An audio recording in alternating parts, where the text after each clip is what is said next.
Hello दोस्तों, आज हम सिपाही की माँ का पूरा वेरी इंपॉर्टेंट क्वेश्चन करने वाले हैं। अगर आप इतने क्वेश्चन कर लेते हैं तो एग्ज़ाम में आपका ना कोई क्वेश्चन छूटेगा ना एक भी मार्क्स कटेंगे। फर्स्ट क्वेश्चन है, बिस्नी कौन है, इसको किसकी प्रतीक्षा है? तो सिपाही की माँ शीर्षक एकांकी मोहन राकेश ने लिखी है।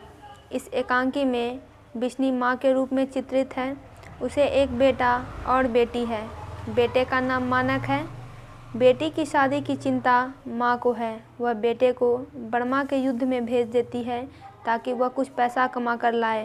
पहले तो बेटे का पत्र भी आता था, जब से लड़ाई छिड़ी है पत्र भी नहीं आता है। पता नहीं वह जिंदा भी है या मारा गया।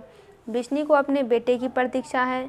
मुन्नी की शादी के लिए, जो कि उसकी बेटी है, कुछ खर्च के लिए पैसे चाहिए। उसे पैसों की भी प्रतीक्षा है। नेक्स्ट क्वेश्चन है, मानव और सिपाही एक दूसरे को क्यों मारना चाहते हैं? तो सिपाही की माँ शीर्षक एकांकी में एकांकीकार मोहन राकेश ने युद्ध की विभीषिका का वर्णन किया है, यानी युद्ध में जितने भी नुकसान होते हैं, जाने जाती हैं, उसी का वर्णन है। युद्ध दो देशों के बीच अपने अपने स्वार्थों की संतुष्टि के लिए लड़ा जाता है। किसी को फ़ायदा होता है, किसी को बहुत नुकसान होता है। युद्ध और प्यार में सब कुछ जायज़ और औचित्यपूर्ण माना जाता है।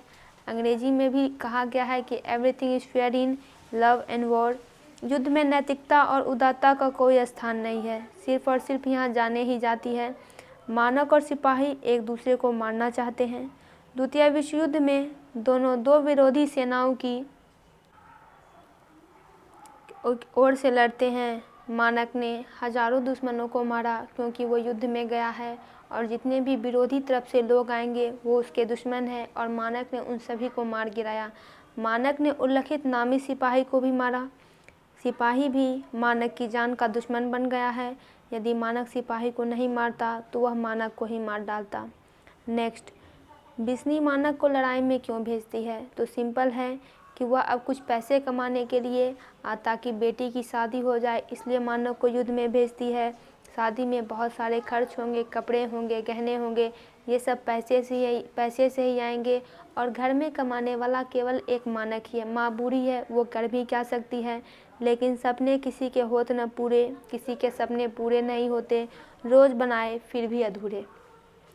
सिपाही की घर की स्थिति मानक के घर से भिन्न नहीं है, कैसे स्पष्ट करें? ये उस सिपाही की बात हो रही है जिसे कि मानक मारना चाहता है और जो मानक को मारना चाहता है। तो सिपाही के घर में भी जो दूसरा सिपाही है वो भी बहुत गरीब है, मानक भी बहुत गरीब है, इसलिए तो दोनों युद्ध में गए हैं। पैसे के लिए मानक युद्ध में जाता है, वह भी पैसे के लिए विपक्ष से लड़ रहा है और मानक को मारना चाहता है। उस सिपाही के जो माँ है, बेटे के इंतज़ार में पागल हो गई है, क्योंकि युद्ध में गया है। कब क्या किसी के साथ कुछ भी हो सकता है, कुछ कहा नहीं जा सकता। माँ तो बहुत ही ममतामयी होती है, इसलिए वह बेटे के इंतज़ार में पागल हो गई है। और इधर मानक की माँ भी अपने बेटे के इंतज़ार में पागल हो रही है, व्याकुल हो रही है, क्योंकि इसकी चिट्ठी भी अब नहीं आ रही है। सिपाही के घर बच्चा होने वाला है, लेकिन उसकी पत्नी ने कह दिया है कि अगर सिपाही को कुछ भी हो जाता है तो मैं आत्महत्या कर लूँगी, और अगर मानक की मृत्यु युद्ध में हो जाएगी तो उसकी बहन की शादी कौन करेगा, उसकी बहन के लिए शादी के करे कौन लाएगा। तो इस प्रकार से दोनों के घर की स्थिति अलग नहीं है, दोनों गरीब है, दोनों युद्ध में गए हैं। मानक स्वयं को वहशी और जानवर से भी बढ़कर क्यों कहता है? तो इसका उत्तर है, मानक युद्ध में अपने दुश्मन सिपाही को मारने के लिए कहता है। दुश्मनों ने मानक को लहूलुहान कर दिया है। सिपाही कहता है, मैं इसे नहीं मारूंगा तो यह मुझे मार देगा। मानक कहता है, मैं इसे नहीं मारूंगा, नहीं, मैं इसे ज़रूर मारूंगा, मैं भी इसके टुकड़े टुकड़े कर दूंगा। दोनों एक दूसरे की जान के दुश्मन बन गए हैं, क्योंकि दोनों विरोधी पार्टी की तरफ से हैं। मानक स्वीकार करता है, मैं वहशी हूँ, मैं जानवर हूँ और मैं इन दोनों से बढ़कर हूँ।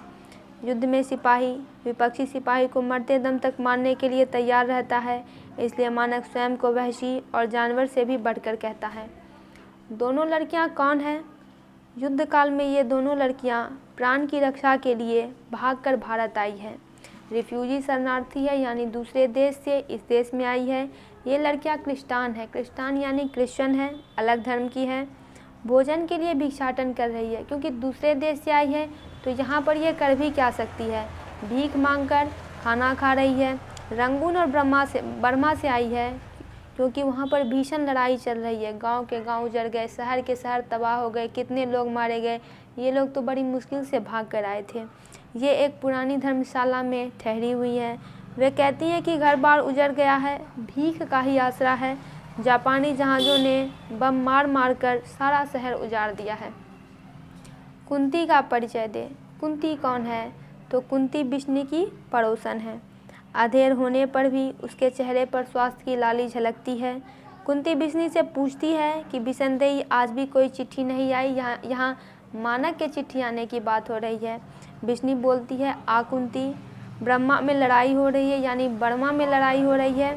कुंती पड़ोसिन बिष्णु को मुन्नी के विवाह के लिए प्रेरित करती है। बिना मानक के विवाह कैसे हो? साधनों की कमी है। अगर मानव आए तभी बिष्णु कुछ विवाह के बारे में सोच सकती है। तो दोस्तों, इसका पूरा क्वेश्चन आंसर कंप्लीट हुआ।